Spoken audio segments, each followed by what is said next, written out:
तो हेलो दोस्तों, स्वागत है आपका मेरे यूट्यूब चैनल 10 to 12 में। साथियों, आज हम लोग सीटेट जुलाई 2025 के लिए बीएस के महत्वपूर्ण टॉपिक वाइज साथियों सिलेक्टेड प्रश्नों और साथियों इम्पोर्टेंट पॉइंट्स को देखने वाले हैं।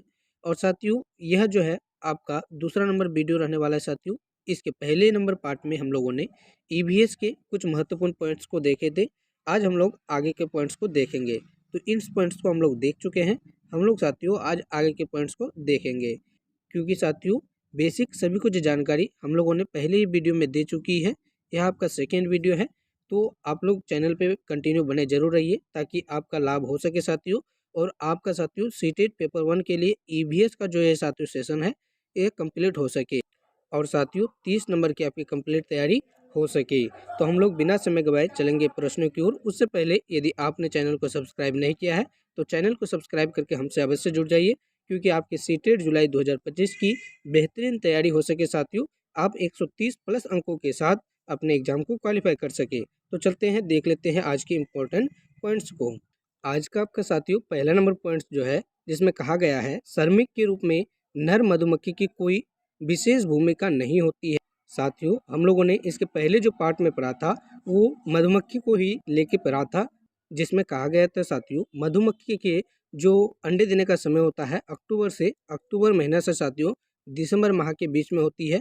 और साथियों प्रत्येक मधुमक्खी के छत्ते में एक रानी मधुमक्खी होती ही होती है। तो हम लोगों ने पहले की वीडियो में उस बातों को तो हम लोगों ने साथियों इसके पहले नंबर पार्ट्स में उन सारी बेसिक बातों को जाना था। आप यदि उस वीडियो को नहीं देखे हैं तो वीडियो को जरूर देख लीजिएगा, क्योंकि आपका पहला नंबर वीडियो जो है काफ़ी इंपॉर्टेंट है। ठीक है साथियों, महत्वपूर्ण पॉइंट्स को उस वीडियो में डिस्कशन किया गया था।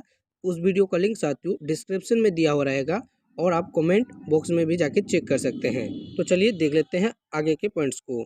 अगले नंबर पॉइंट्स में कहा गया साथियों ट्रेन कच्छ गुजरात में, कच्छ कहाँ है साथियों, गुजरात में है। और कच्छ की विशेषता है कि यह सबसे बड़ा जिला है। ठीक है साथियों, किसका जिला है तो गुजरात राज्य का जिला है। ट्रेन जो है साथियों गुजरात के कच्छ जिले में गांधी धाम से शुरू होती है। उसके बाद साथियों अगला नंबर है गुजरात का खाना ढोकला, चटनी, नींबू, चावल, मिठाई के साथ साथियों होता है।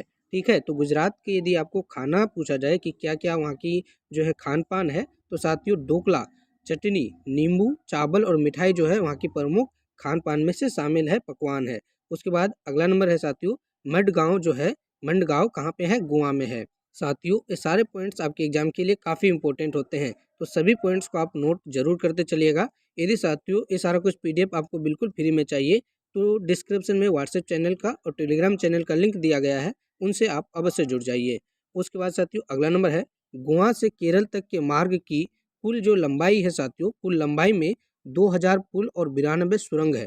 कहाँ से कहाँ तक साथियों, तो गोवा और केरल के मध्य के मार्ग में कुल साथियों 2000 पुल है और 92 क्या है साथियों, सुरंगें है।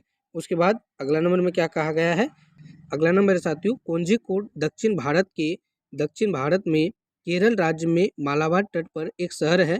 कोझिकोड क्या है साथियों, दक्षिण भारत में। उसके बाद है साथियों अगला नंबर पॉइंट में कहा गया है कोझिकोड दक्षिण भारत में केरल राज्य में मालाबार तट पर एक शहर है। कोझिकोड क्या है साथियों, तो दक्षिण भारत के केरल राज्य में मालाबार तट का एक क्या है, प्रमुख शहर है। इसे कालीकट के नाम से भी जाना जाता है। तो साथियों आप लोगों ने कालीकट शहर के नाम से इसे जरूर सुना होगा, काफी प्रसिद्ध और साथियों व्यापक नाम है। अगला नंबर है गुजरात से केरल के रास्ते में ट्रेन पार करती है। तो साथियों इन राज्यों के मध्य कौन कौन से राज्य आते हैं, तो आपको महाराष्ट्र याद रखना है, गोवा याद रखना है, कर्नाटक। उसके बाद साथियों फिर भारतीय राज्य केरल तक पहुंच जाती है। तो साथियों यहाँ पे कहने का तात्पर्य है कि गुजरात से जब केरल के लिए ट्रेन खुलती है तो पहले महाराष्ट्र आता है, फिर गोवा को पार करता है, फिर कर्नाटक को, उसके बाद साथियों अपने गंतव्य स्थान अर्थात केरल में पहुंच जाती है। तो आशा करेंगे कि यहाँ तक सारी बातें आपको समझ में आई होगी। उसके बाद अगले नंबर पॉइंट्स को देखेंगे। तो साथियों अगले नंबर पॉइंट्स में दिया गया है कि भाषा और साथियों जहाँ बोली जाती है अर्थात किस राज्य में बोली जाती है उस राज्य का नाम दिया गया है। तो मलयालम भाषा की यदि बात करें तो आपको पता होगा साथियों केरल की प्रमुख भाषा है। मलयालम केरल की प्रमुख भाषा है और साथियों इससे संबंधित काफ़ी प्रश्न आपके सीटेट के एग्जाम में पूछे जाते हैं। तो जैसे कि साथियों मलयालम भाषा में चाचा को, चाची को, मामा को, पिता को क्या कहा जाता है, ये सारी बातें आपसे पूछी जाती है। आगे हम लोग सारा कुछ देखेंगे। आप लोग वीडियो पर कंटिन्यू बने रहिएगा। यदि आपको वीडियो पसंद आई है तो साथियों वीडियो को लाइक ज़रूर कीजिएगा। कमेंट बॉक्स में साथियों अपने सवालों को ज़रूर रखिएगा और इसे अपने दोस्तों तक, अपने साथीगण तक जो भी सीटेट एग्जाम की तैयारी कर रहे हैं उन तक शेयर जरूर कीजिएगा। चलिए उसके बाद अगला नंबर कोंकणी को देख लेते हैं। साथियों कोंकणी एक भाषा, साथियों बता दें आपको कि यह भारतीय संविधान के 22 भाषा में शामिल भी है। तो कोंकणी किस किस राज्य में बोली जाती है आपको बता दें। ये कर्नाटक में बोली जाती है, महाराष्ट्र में बोली जाती है, गोवा में, केरल में और साथियों इसके कुछ हिस्सों में बोली जाती है। कौन सी भाषा साथियों? तो कोंकणी भाषा। उसके बाद तीसरा नंबर पे है मराठी भाषा। तो मराठी साथियों महाराष्ट्र की प्रमुख भाषा है। साथ ही साथ गोवा में, दमन और दीव साथियों केंद्र शासित प्रदेश दादरा और नागर हवेली में भी बोली जाती है। अगला नंबर है गुजराती। तो साथियों गुजराती कहाँ बोली जाती है? गुजरात राज्य में बोली जाती है। गुजराती भाषा गुजरात राज्य में बोली जाती है। अगला नंबर है 5वां नंबर में कन्नड़ भाषा। तो साथियों कन्नड़ भाषा कर्नाटक की प्रमुख भाषा है। साथ ही साथ आंध्र प्रदेश, तमिलनाडु और साथियों महाराष्ट्र में बोली जाती है। तो आशा करेंगे कि ये बातें भी आपको अच्छे से समझ में आई होगी। चलिए उसके बाद अगले नंबर पॉइंट्स को देख लेते हैं। उसके बाद साथियों अगले नंबर पर दिया गया है कि फेरी केरल में उपयोग की जाने वाली एक प्रमुख क्या है साथियों? नाव का प्रकार है। फेरी क्या है साथियों? केरल में उपयोग की जाने वाली नाव का एक प्रमुख प्रकार है। उसके बाद है साथियों कि आप ट्रेन टिकट पर जा सकता है तो क्या होता है, क्या क्या आपको साथियों वहाँ पे जो है लगता है और क्या क्या आपको सुरक्षा दी जाती है, इस तरह से कुछ दिया गया है। तो ट्रेन नंबर आपको प्राप्त होता है यदि आप ट्रेन टिकट पे जाते हैं तो साथियों आपको ट्रेन के टिकट पर ट्रेन का आपको नंबर पता होता है। अगले नंबर पर यात्रा की शुरुआत की तारीख साथियों उसमें लिखा हुआ रहता है। बर्थ और साथियों कोच संख्या लिखा हुआ रहता है। आपका बर्थ संख्या साथियों अर्थात जन्म तिथि और साथियों कोच संख्या लिखा हुआ रहता है। उसके अलावा किराया कि आपके टिकट का किराया कितना साथियों, जिसे आप लोग टिकट के लागत के रूप में भी जानते हैं, और साथियों दूरी किलोमीटर में। ठीक है, तो साथियों ये सारा कुछ क्या रहता है कि आपके ट्रेन के टिकट पर अंकित रहता है। तो आशा करेंगे कि इसे भी आप लोग अपने माइंड में जरूर रखिएगा, क्योंकि सीटेट एग्जाम जो है साथियों आपके पूर्णतः समझ पर आधारित है। तो इस तरह से ऑप्शंस में दे के साथियों आपको घुमाने का प्रयास किया जाता है। आप लोग साथियों इतने तथ्यों को अवश्य याद रखिएगा ताकि आपके एग्जाम में प्रश्न आपसे ना छूटे। उसके बाद साथियों एक महत्वपूर्ण पॉइंट यहाँ पे दिया गया है आपको कर्नम मल्लेश्वरी से। ठीक है साथियों, यह आपके सीटेट के एग्जाम में काफ़ी बार पूछा जाता है पेपर 1 के छात्रों के लिए। ठीक है साथियों, क्योंकि कर्नम मल्लेश्वरी क्या थी? एक वेट लिफ्टर थी। क्या थी साथियों? वेट लिफ्टर थी, जिसको हम लोग भार उत्तोलक के नाम से जानते हैं। ठीक है साथियों, ये कहाँ पे है? आंध्र प्रदेश की रहने वाली है और इसके पापा जो है पुलिस में हवलदार हैं। जब वे 12 साल की थी तभी से वजन उठाने का अभ्यास करने लगी थी। अब वे साथियों एक बार में 130 केजी से अधिक वजन उठा लेती है। ठीक है साथियों, कौन? तो ये कर्नम मल्लेश्वरी। इसकी साथियों क्या खासियत है इसे देख लीजिए कि कर्नम मल्लेश्वरी ने भारत के बाहर साथियों 29 मेडल जीते हैं। कितने मेडल साथियों? तो 29 मेडल जीते हैं केवल भारत के बाहर जीते। उनकी 4 बहनें रोज साथियों वजन उठाने का क्या करती है? अभ्यास करती है। कर्नम मल्लेश्वरी को देखते हुए साथियों क्या करती है? उनकी 4 बहनें भी वेट उठाने का अभ्यास करती रहती है। और साथियों इनकी यह भी विशेषता है कि कर्नम मल्लेश्वरी जो है भार उत्तोलक में साथियों भारत की प्रतिनिधि करने वाली एक महिला है साथियों, प्रथम महिला है जिन्होंने ओलंपिक में साथियों क्या की? जीत हासिल की है। तो इतने तथ्यों को साथियों आप कर्नम मल्लेश्वरी से संबंधित जरूर याद रखेंगे। तो साथियों आशा करते हैं कि आपको समझ में आया होगा। चलिए आगे देख लेते हैं। आगे दिया गया साथियों एक प्रश्न दिया गया आपको, जिसका कि जवाब आपको भी साथियों देना है और आपको ये भी बताना है कि किस प्रकार से आपको समझ में आया। क्योंकि साथियों इस प्रश्न को आप देखेंगे तो आपको समझ में आ जाएगा कि आपके एग्जाम में किस तरह के प्रश्न पूछे जाते हैं। प्रश्न में पूछा गया साथियों ट्रेन टिकट पर PNR दिखाता है। क्या दिखाता है साथियों? तो ऑप्शन नंबर ए में है यात्री संख्या रिकॉर्ड, ऑप्शन नंबर बी है यात्री का नाम रिकॉर्ड, ऑप्शन नंबर सी में है व्यक्तिगत नाम रिकॉर्ड और ऑप्शन नंबर डी में साथियों व्यक्तिगत संख्या रिकॉर्ड। तो साथियों यहाँ पे जो होगा आपका सही उत्तर क्या हो जाएगा? यदि पता है आपको तो कमेंट जरूर कीजिएगा। अन्यथा साथियों आपको बता दें कि व्यक्तिगत जो है नाम रिकॉर्ड, ये साथियों एक ट्रेन के जो है टिकट पर PNR के रूप में लिखा हुआ रहता है, अंकित रहता है। तो साथियों आशा करेंगे कि आपको समझ में आया होगा। इसके बाद साथियों अगला महत्वपूर्ण प्रश्न है फूलों की घाटी जो है उत्तराखंड की पहाड़ियों में पाई जाती है और साथियों फूलों की घाटी के नाम से उत्तराखंड राज्य को जाना जाता है। उसके बाद है गेंद, जेनिया और फूलों का उपयोग कपड़ों को रंगने के लिए किया जाता है। गेंदा साथियों, जीनिया आदि फूलों का उपयोग जो है कब्रों की रंगाई में किया जाता है। साथ ही साथ साथियों इनका उपयोग अगरबत्ती बनाने में भी किया जाता है। अगला नंबर है उत्तर प्रदेश में जो कन्नौज जिला है साथियों, यह जो है साथियों क्या इत्र बनाने के लिए प्रसिद्ध है। उत्तर प्रदेश का कन्नौज जिला इत्र के लिए प्रसिद्ध है साथियों। इस प्रश्न को साथियों यहाँ पे जो है उत्तर प्रदेश का कन्नौज जिला किसके लिए प्रसिद्ध है, तो इत्र बनाने के लिए। इसी साथियों 14 दिसंबर के एग्जाम में जो आपका सीटेट का एग्जाम हुआ साथियों 14 दिसंबर 2024 को, तो उसमें भी साथियों ये प्रश्न पूछा गया है। उसके बाद साथियों चलते हैं अगले नंबर पॉइंट्स को देख लेते हैं। अगले नंबर पे दिया गया साथियों मधुबनी पेंटिंग। साथियों ये जो आप पेंटिंग देख रहे हैं ये जो है मधुबनी पेंटिंग के नाम से जाना जाता है इसे। चलिए साथियों मधुबनी पेंटिंग से संबंधित महत्वपूर्ण पॉइंट्स को देख लेते हैं। तो साथियों जिन आप चित्रों को देखे हैं उसे मधुबनी जो है पेंटिंग कहा जाता है, मधुबनी चित्रकला कहा जाता है। अब यह क्या है साथियों, तो आपको बता दें यह लोक कला एक बहुत पुराना लोक कला है। यह लोक कला साथियों काफी पुराना लोक कला है। बिहार में एक जिला है मधुबनी, क्या है तो बिहार में एक जिला है जिसे मधुबनी कहा जाता है। उसी के नाम पर इस पेंटिंग का नाम भी पड़ा मधुबनी चित्रकला। उसके बाद देख लेते हैं अगले नंबर पॉइंट्स को। अगले नंबर में है वह चावल के पाउडर पेंट में पेंटिंग बनाई जाती है जिसमें रंग मिलाया जाता है। साथियों ये जो मधुबनी चित्रकला होती है पूर्णतः इसे देसी तरीके से बनाया जाता है। इसमें कुछ भी आर्टिफिशियल यूज नहीं किया जाता है, ना ही रंगाई साथियों, ना ही कोई और चीज का। बस ये मानव निर्मित होता है बिल्कुल भी साथियों। इसमें प्राकृतिक चीजों का जरूर उपयोग किया जाता है लेकिन पूर्णतः मानव निर्मित होता है। कोई भी साथियों आर्टिफिशियल का यूज नहीं किया जाता है। चलिए उसके बाद अगले नंबर पॉइंट्स को देख ले। तो अगले नंबर में दिया गया साथियों इन्हें बनाने के लिए नील, हल्दी, फूलों और पेड़ों के रंगों आदि का उपयोग किया जाता है। तो जैसे कि साथियों आपको बताएं कि पूर्णतः जो होता है मानव निर्मित होता है और प्राकृतिक चीजों का उपयोग करके यह बनाया जाता है। उसके बाद साथियों इसमें दिया गया है कि चित्र में इंसानों, जानवरों, पेड़ों, फूलों, पक्षियों, मछली और कई अन्य जानवरों को दिखाया गया है। उस चित्र को जो आपने देखा साथियों उसमें इंसानों को, जानवरों को, फूलों को और साथियों पेड़ों को, पक्षियों को, मछलियों को और कई अन्य जानवरों को भी दिखाया गया है। ठीक है साथियों। अगले नंबर पे दिया गया साथियों बेलोनिका गांव कर्नाटक में है। बेलोनिका गांव कहाँ पे है, कर्नाटक में है। उसके बाद साथियों जीजूबाई बधेका, जीजूबाई बधेका यहाँ पे आपको दिया गया है, गुजरात में रहते थे। उन्होंने बच्चों के लिए कई कहानियां लिखी है। साथियों जीजूबाई बधेका जो थे ये कहाँ के थे, तो गुजरात के रहने वाले थे और इन्होंने बच्चों के लिए कई कहानियां लिखी है।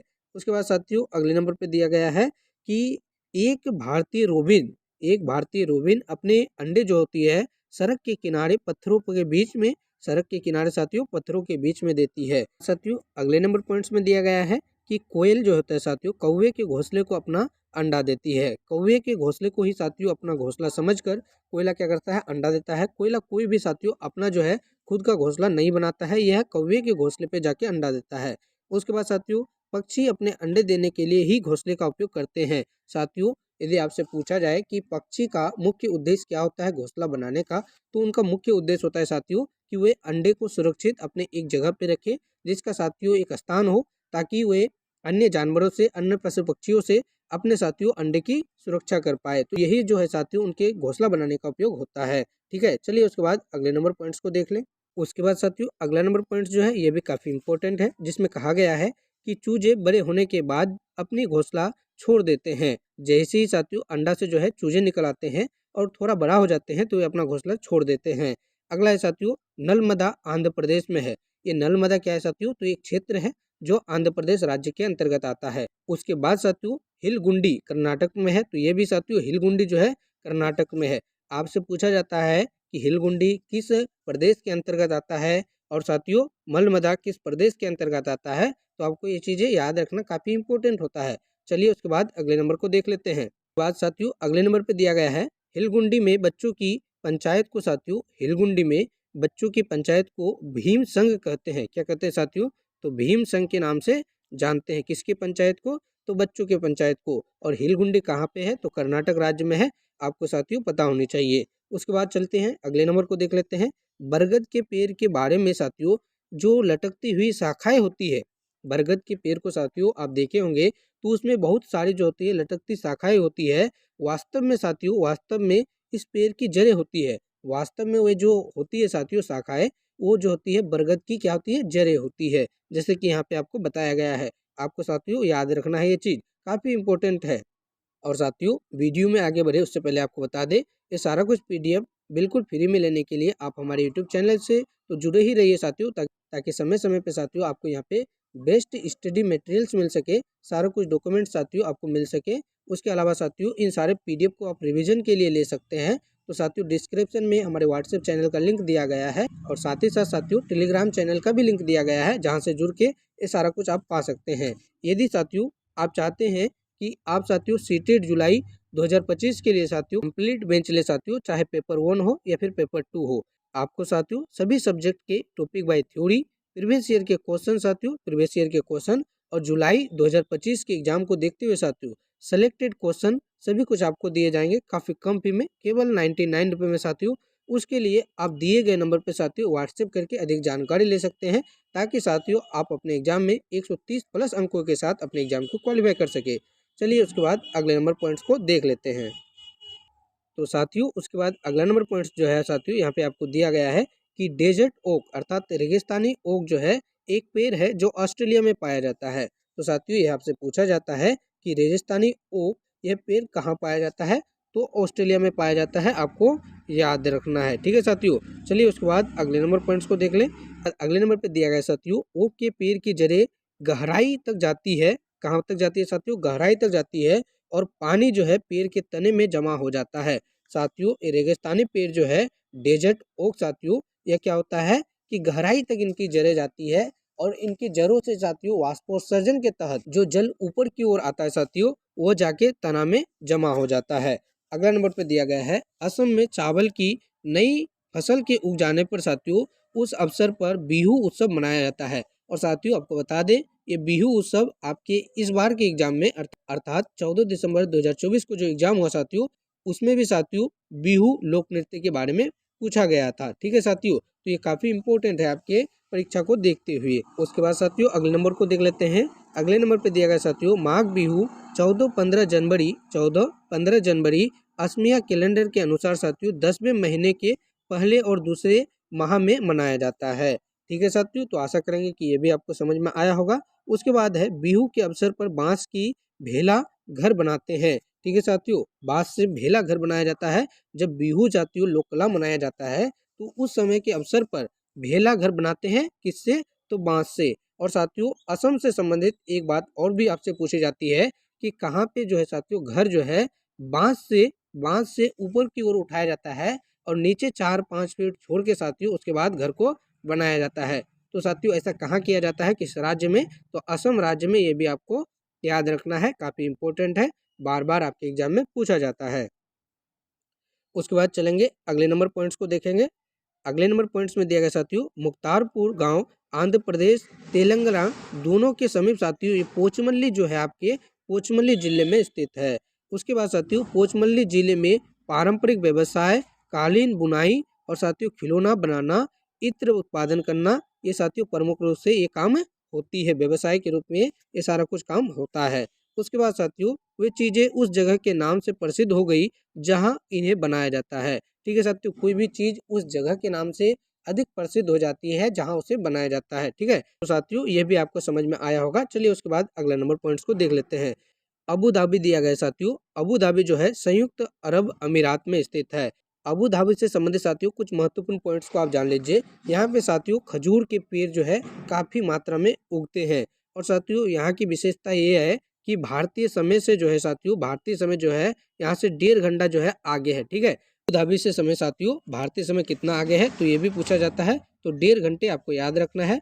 और अबू धाबी में साथियों खजूर के पेड़ काफ़ी मात्रा में उगते हैं। साथ ही साथ अबू धाबी की विशेषता यह है साथियों कि यहाँ पे जो पेट्रोल की कीमत है साथियों पानी से बहुत ज़्यादा कम है, अर्थात वहाँ पे पानी की कीमत बहुत अधिक है पेट्रोल की अपेक्षा। उसके बाद साथियों अबू धाबी से संबंधित एक महत्वपूर्ण पॉइंट और दिया गया है कि अबू धाबी की मुद्रा को दिरहम कहते हैं। क्या कहते हैं साथियों? दिरहम कहते हैं, तो ये भी आपको याद रखना है। तो उसके बाद अगला नंबर पर क्या दिया है साथियों कि चितप्पम। उसके बाद साथियों चितप्पन दिया गया है। चितप्पन में क्या होता है साथियों? मलयालम में पिता के छोटे भाई अर्थात चाचा को चितप्पम कहा जाता है। क्या कहा जाता है साथियों? चितप्पम कहा जाता है। वहीं साथियों यदि बात करें कुंजमा की, तो इसे किसको कहा जाता है साथियों? कुंजमा मलयालम में चाची को कहा जाता है, अर्थात साथियों अपने चाचा की वाइफ को कुंजमा मलयालम की भाषा में कहा जाता है। उसके बाद दिया गया है केरल में कई फलों के पेड़ मिलते हैं जैसे नारियल, केला साथियों, कटहल, पपीता, सुपारी आदि के जो पेड़ मिलते हैं कहाँ पे साथियों, केरल में प्रमुख तौर पर मिलते हैं। उसके बाद दिया गया है रेगिस्तान में उगने वाला एकमात्र पेड़ जो है साथियों खजूर है, जैसे कि आपको अबू धाबी के संबंध में कहा गया है, क्योंकि साथियों अबू धाबी में जो है पूरे रेत ही रेत होते हैं, पहाड़ यहाँ से वहाँ चले जाते हैं हवा में, तूफान में, क्योंकि साथियों पूरा रेतीला इलाका है। अगला नंबर पर दिया गया है केरल में विभिन्न मसाले मिलते हैं, जैसे तेजपत्ता, इलायची और काली मिर्च।